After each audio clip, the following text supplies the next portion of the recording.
Chinese have completely grind the imports to a halt in August. We expect also very low imports of US crude oil into China next month. Imagine this. China's oil imports from the US have screeched to a halt, like a tanker slamming on the brakes. By August 2025, they went from snapping up 160,000 barrels a day to barely a trickle. No press conference, no fiery tweets, just a quiet 10% tariff from Beijing, and poof, American crude vanished from their radar. While China's busy inking deals with Russia and Iran, the guy in the White House is still shouting about trade wars like it's a rerun of 2018. Down in Texas, ports are gathering dust.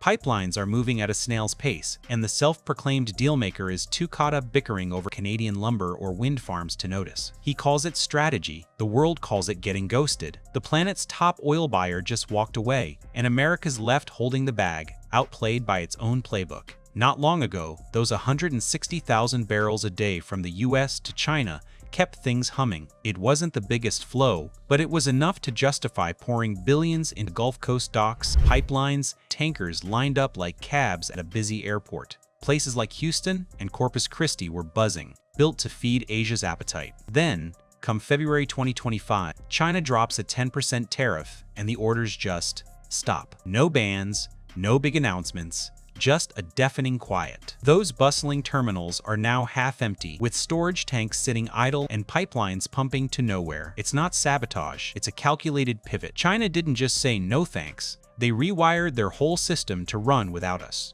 Meanwhile, the commander-in-chief's out there, railing on social media about wind turbines and trade winds, missing the fact that his big plan's gone sour faster than forgotten milk. But China's not the only one sidestepping the US. Our neighbors, Canada and Mexico, are teaming up on something called the Northern Corridor, a billion-dollar trade route that skips American ports entirely. We're talking $120 billion in yearly trade now flowing through their own Pacific and Atlantic lanes. No stars and stripes required. The message is clear.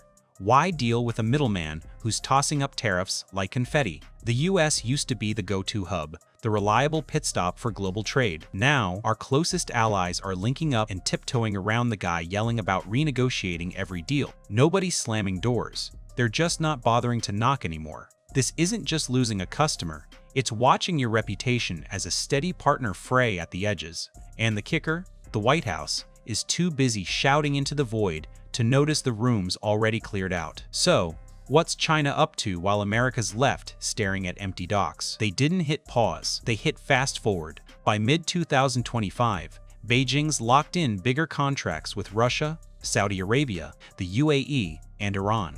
We're talking massive volumes, cutthroat prices, and not a single US dollar in sight. These deals are sealed in Yuan, China's home currency, kicking the greenback to the curb. This wasn't a knee-jerk move, it's a full-on overhaul. Ports, pipelines, tanker schedules, even refinery setups are now tuned for Middle Eastern and Russian blends, not American crude. It's like they swapped out their entire operating system and tossed the old manual. Even if the US slashed prices to rock bottom, China's setup isn't built for our oil anymore. It's not just politics, it's logistics. Different ports, different pipes, different game. Trying to wedge American crude back in now would be like jamming a VHS tape into a streaming app and bragging you invented the internet. This goes way beyond oil barrels. When China flipped the switch, they didn't just redirect crude, they rerouted power. By July 2025, most of their oil deals with Russia, Saudi Arabia, and the UAE were priced in yuan, not dollars. That's not just a technicality. It's a slow bleed on America's financial clout. Every yuan-priced barrel is one less that needs US banks, one less that bows to US sanctions or trade rules. It's a deliberate cut, designed to sideline Washington's leverage. And while this was unfolding, what's the White House doing? Calling the yuan funny money at a rally and picking fights over lumber prices. The rest of the world? They're calling it the new normal. The dollar used to be the lifeblood of global energy. Now, it's just one option, and not the hot pick. Then there's Iran, slipping in through the back door while America's distracted. Their shadow fleet tankers flying fake flags with dodgy paperwork has been pumping millions of barrels into China's smaller, scrappy refiners, the so-called teapots. These outfits don't care if the oil's labeled crude or contraband, as long as it's cheap and off the dollar grid. By mid-2025, Iran's sneaking in 1.7 million barrels a day to China, 10 times what the US used to send. Think about that. The US tries to box out Iran with sanctions. Iran sidesteps us. China rolls out the welcome mat. And the only thing Washington's big trade game did was make America a bystander in its own arena. It's like Iran grabbed all the chips while the US was still bragging about the last hand. Back on the Gulf Coast, those shiny export terminals are turning into ghost towns. Corpus Christi and Houston built their docks dreaming of China's endless demand, but now they're running way below capacity. Billions went into pipelines and storage to ride the energy dominance wave. But when the world's top buyer changes the channel, you're left with the world's priciest yard art. Sure, US exporters are scrambling to redirect barrels to Europe, India, or South America, but let's not kid ourselves. Nobody fills China's shoes. Not in volume, not in cash, not in sway. This isn't a hiccup, it's a business model crumbling under the weight of pride and bad bets. Tariffs aren't a magic spice dump too much, and you ruin the dish. While America's ports sit quiet, China's been stacking barrels like nobody's business. By mid-2025, their strategic oil reserves could cover over 3 months of imports, way above the global benchmark. Russia, Iran, Saudi Arabia, they're the ones filling those tanks,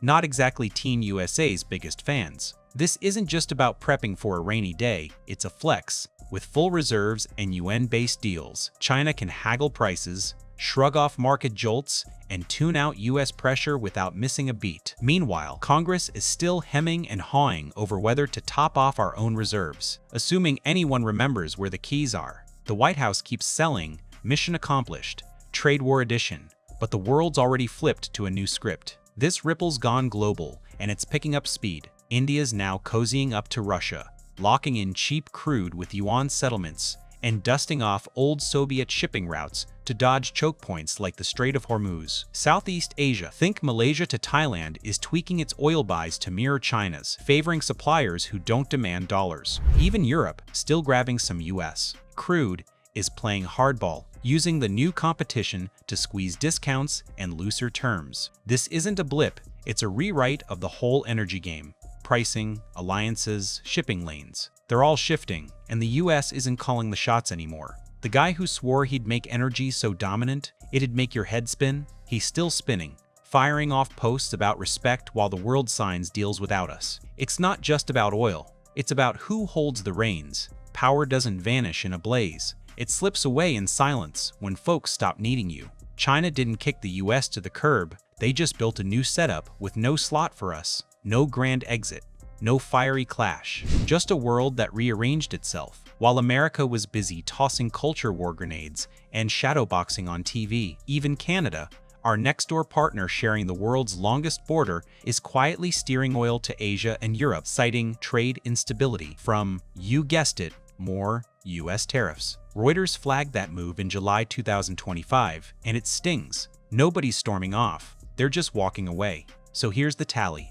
China bailed, Iran stepped up, India pivoted, Europe bargained. This wasn't a takeover, it was a fade out. No one asked if we'd be okay without them. The real question now is, what happens when the world gets comfy without us? The answer won't scream from headlines. It'll creep in through quiet docs, contracts inked without our signature, and a global game we're no longer refereeing. Tell me, what's your take? Can America get back in the driver's seat? Or did we just get left at the station? Drop your thoughts below and hit subscribe so you don't miss the next time someone taxes trust and calls it a win.